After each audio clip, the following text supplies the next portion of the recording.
memories that the previous personalities had. And we've been able to track down autopsy reports or medical records to make sure that, in fact, there was a match there. For the first time, these birthmarks provide a physically verifiable piece of evidence suggesting reincarnation. We don't have a lot of American cases that have the birthmarks or birth defects along with the memories. We do have some, but it's unusual, so we certainly like to investigate all those that we can.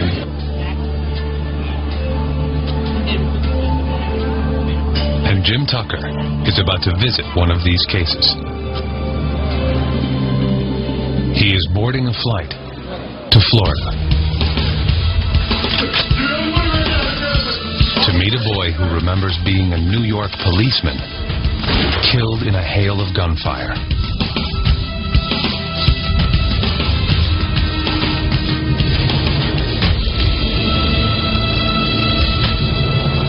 When I was big, I was a police officer.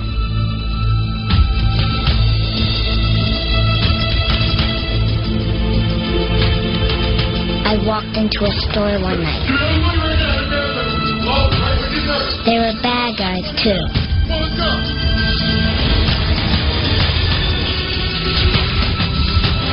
They shot me dead.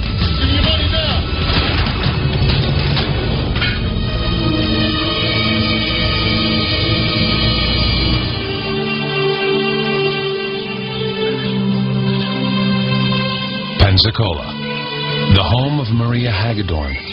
She is the mother of 2 children, 2-year-old Mia and 5-year-old Ian. Ian is a very sick boy. What kind of dress would you like to wear? Maria Hagedorn's son suffers from a very rare heart disease. If he exerts himself too much, he struggles for air and faints. Trips to the family cardiologist are frequent. Continued observation a must. Little Ian had 6 major heart operations before he turned 4. He was a big, healthy 8.5-pound baby, and they took him off. They said to take a bath, give him a bath. And they never came back. Over an hour went by, so I sent my husband off to find the baby. And he came back quite a bit later with 2 doctors, and they were all crying, very visibly shaken, which I knew that the news was not good. The doctors told Maria that Ian would not live through his first day. Only an emergency operation would save his life. 6 hours after his birth, Ian underwent major heart surgery. Ian had underdevelopment of the pulmonary valve, which is the artery right here we see in this drawing, and that caused the right side of his heart not to develop as well.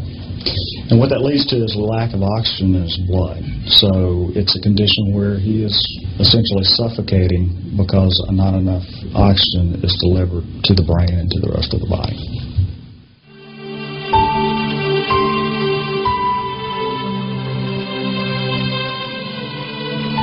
Ian's surgery went well.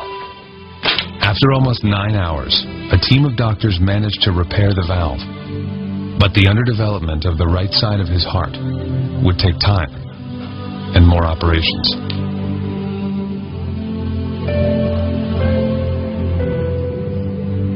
Ian's life is still at risk today.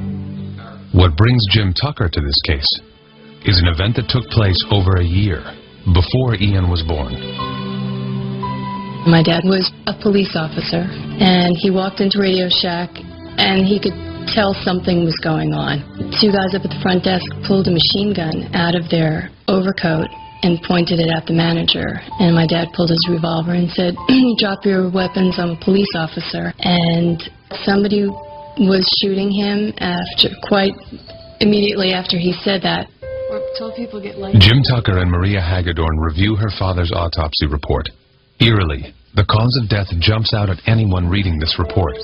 Maria's father died from a ruptured pulmonary artery caused by a gunshot wound, the same artery that is causing Ian's misery. But something else happened that seemed even stranger to Ian's mother.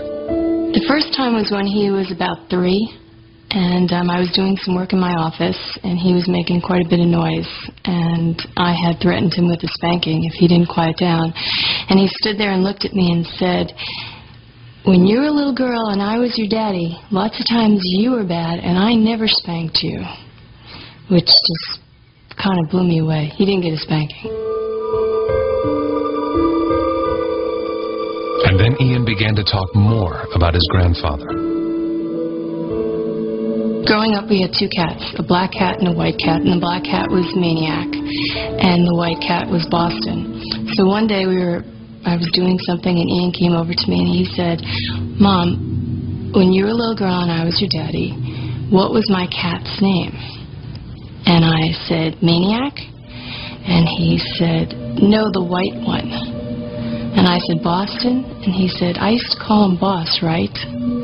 So he knew the color of the cats, and he knew the nickname that only my dad used to call Boston. Maria collected more and more stories like this one from Ian. She is now convinced that Ian is her father reborn. It isn't only the stories, but the physical evidence, the correlation between Ian's heart disease and her father's mortal wound, that has removed all doubt from her mind. Much of these cases often involves memories and statements and behaviors. The birthmarks are something that's completely objective, and it's something that it's beyond memory or beyond chance. Maybe Ian's memory is fooling him. Perhaps his random statements are connected to his grandfather by pure luck. But it's the combination of memory and physical evidence that is so convincing. I didn't want to go back, but God just gave me to you. God gave you to your mom, even though you didn't want to come back? The case of Ian Hagedorn demands the question, what does all this evidence mean? There are obviously huge questions here which we haven't even begun to try to answer, such as, is there a soul? If so, what does that term even mean?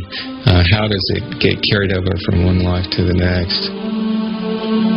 When you look at all these cases, you can certainly focus on the weaknesses if you choose to.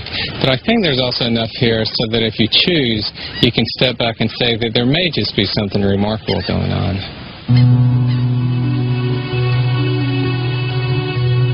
If Dr. Tucker is right, the memories of all these children could mean that death may just be a road to another life.